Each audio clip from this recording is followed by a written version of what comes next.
Bonjour à tous. Alors aujourd'hui, j'explique une question qui m'a été posée par l'un d'entre vous, à savoir si la Torah demande de ne rien ajouter ou de ne rien enlever, pourquoi est-ce que les rabbins semblent ajouter des mitzvot? C'est une très bonne question parce que il semble y avoir ici une contradiction entre le texte de la Torah et ce qu'on voit aujourd'hui du judaïsme. Alors est-ce que les rabbins inventent vraiment des règles? Est-ce qu'ils contredisent la Torah? La première partie de réponse se trouve au chapitre 26 de Vaïkra, donc le Lévitique, au Passouk 46. Ele achukim ve'amishpatim ve'atorot asher natan Adonai beno uven bene Israël be'ar Sinai be'ad Moshe. Voici les lois, chukim, ce sont des lois qu'on ne peut pas comprendre logiquement, qui ont été données directement par Dieu, comme la vache rousse par exemple, ve'amishpatim, et les lois qu'on comprend complètement, ne pas tuer, ne pas voler, Vea Torot Hashanatan Hashem et les Torahs qu'a donné Hashem. Donc Hashem a donné des Torahs au mont Sinaï à Moshe. La tradition juive enseigne depuis toujours qu'au mont Sinaï a été donné deux Torahs. Une Torah écrite, la Bible, qu'on connaît, et une Torah orale. C'est ce que dit le Passouk. Des Torot, c'est le pluriel de Torah. Deux. La loi orale qui a été donnée, la Torah orale qui a été donnée, elle explique la Torah écrite. Sans la Torah orale, on ne peut pas comprendre la Torah écrite. Donc la Torah orale explique les détails, les contextes, les applications de cette même loi écrite. Je vais donner des exemples. Cette loi orale a été transmise de génération en génération depuis Moshe Rabbeinu jusqu'à nous aujourd'hui. Ce qu'on pourrait prendre pour une loi inventée par un rabbin n'est en fait qu'une loi qui est expliquée par un rabbin, par le Talmud notamment, vient expliquer une loi de la Torah orale originelle. Les rabbins font trois choses différentes. Comme on l'a vu, ils explicitent, mais aussi ils définissent et enfin ils protègent. Et on va voir dans quel sens. Donc on a vu que la Torah nous dit qu'ont été données deux Torahs, une écrite et une orale. Donc on est en droit maintenant de se poser la question, oui mais d'accord, on nous a donné deux Torahs, mais qui est en droit de légiférer, d'interpréter à partir de cette Torah orale? On ne sait pas. Alors pour répondre, encore une fois, on retourne à la Bible, qui nous dit dans le chapitre 17 de Devarim au verset 11, Alpi haTorah asher yorucha ve'al hamishpat asher yomeru lecha ta'ase, lo tasur min hadavar asher yagidu lecha yamin ou smol. Traduction, selon la doctrine qu'ils t'enseigneront, selon la règle qu'ils t'indiqueront, tu procéderas.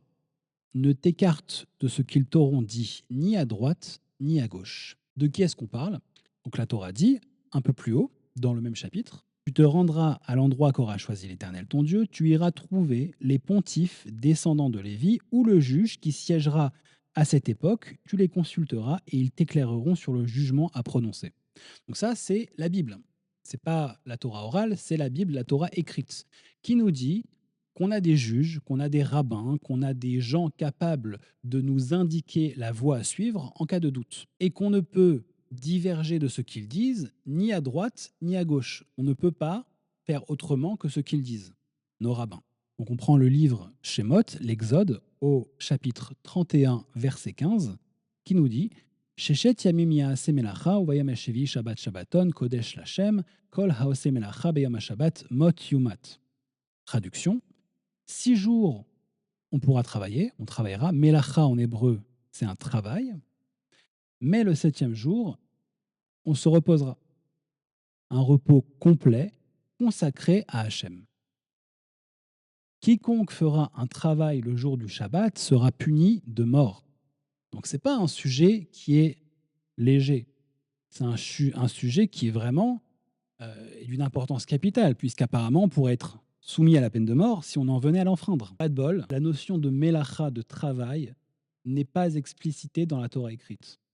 Donc on a un sujet capital, fondamental, qui est le Shabbat, et on ne nous explique rien de ce qu'est une melacha dans la Torah écrite. Comment faire? Vient la Torah orale et nous dit ah oui, mais moi j'ai les explications. Parce qu'en même temps qu'a été donnée la Torah écrite, a été donnée la Torah orale, les explications, la notice d'utilisation. J'achète une machine à laver, j'ai une notice d'utilisation. J'ai la Torah écrite, j'ai la Torah orale qui vient expliquer cette même Torah écrite. Donc que fait le Talmud? Eh bien, le Talmud recherche un autre endroit où on parle de Melacha dans la Torah et se base sur la construction du tabernacle où sont recensées 39 catégories principales de travaux et ils en font la liste des travaux interdits le Shabbat. Donc on voit bien ici que les rabbins sont dans une mission non seulement d'explication, mais aussi de définition. Qu'est-ce qu'une mélacha? Une mélacha, les rabbins nous disent, selon la Bible, c'est 39 catégories principales de travaux, desquelles découlent des catégories secondaires qu'on trouve dans le Talmud au traité Shabbat. Enfin donc, on va parler du fait que les rabbins protègent la Torah. Dans quel sens? Parfois, la Torah autorise quelque chose et les rabbins vont créer autour de cette chose, cette idée, une barrière protectrice. Dans quel sens? Imagine une falaise, tu pourrais t'en approcher au bord, regarder dans le vide et ne pas tomber. Mais tu pourrais aussi t'approcher du bord, regarder dans le vide et tomber. Pour empêcher que ça arrive, on met une barrière à 3 mètres de distance, empêchant l'accès total à la falaise. De cette manière, personne, on est certain que personne ne tombera. Cette manière de faire, on peut en donner un exemple très simple. C'est une des premières Mishnayot qu'on apprend quand on est enfant, dans la Mishnah Brachot, Mishnah Aleph. Mais Matai Korin et Shema Be'arvin, à partir de quand est-ce qu'on peut lire le schéma le soir? La Mishnah répond Misha'a she'akohanim nichnasim leichol bitrumatan ad sof ha'ashmua rishona. Livré Rabbi Eliezer. La Mishnah répond à partir du moment où les Kohanim rentraient au Beth Amikdash pour manger la Trouma jusqu'à la fin de la première garde. Globalement, c'est à partir du moment où la nuit tombe, je la fais courte, jusqu'au moment de la fin de la première garde. Il y a toute une discussion pour savoir ce que c'est. Très bien.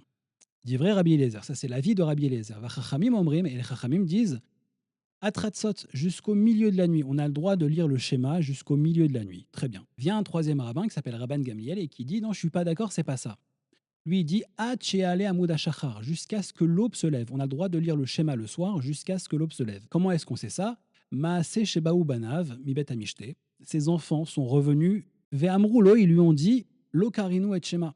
On n'a pas lu le schéma. Amar Lahem, il leur a dit Imlo ala Amoud Ashachar, si l'aube ne s'est pas levée, Chayavi Matem Likrot, vous êtes obligé de lire le schéma. Donc on voit bien que Rabban Gamiel, et que ce n'est pas n'importe qui, il pense très clairement qu'on a le droit de lire le schéma jusqu'à ce que l'aube se lève. Donc on voit bien que la majorité des rabbins ont dit qu'on a le droit de lire le schéma jusqu'à Chatzot, donc le milieu de la nuit. D'autres avis viennent et disent non, on a le droit de lire encore plus tard jusqu'à ce que l'aube se lève. Donc qui a raison? On suit toujours la majorité. Donc c'est Chatzot, c'est le milieu de la nuit. La Mishnah continue et dit non, en fait, effectivement, on a le droit de lire jusqu'à l'aube. Et pas seulement en ce qui concerne le schéma. Et chalavim vevarim, le fait de brûler certaines viandes et certaines graisses. On a le droit de les brûler jusqu'à ce que l'aube se lève. Et tous les corbanotes, tous les sacrifices qu'on devait manger absolument le soir même, le jour même. Eh bien, on a le droit de le manger jusqu'à ce que l'aube se lève. Mais toutes ces notions-là, Chachamim disent non, c'est même si on a le droit de les manger jusqu'à ce que l'aube se lève, eh bien nous fixons la loi à Chatzot. On ne doit pas dépasser Chatzot. Pourquoi?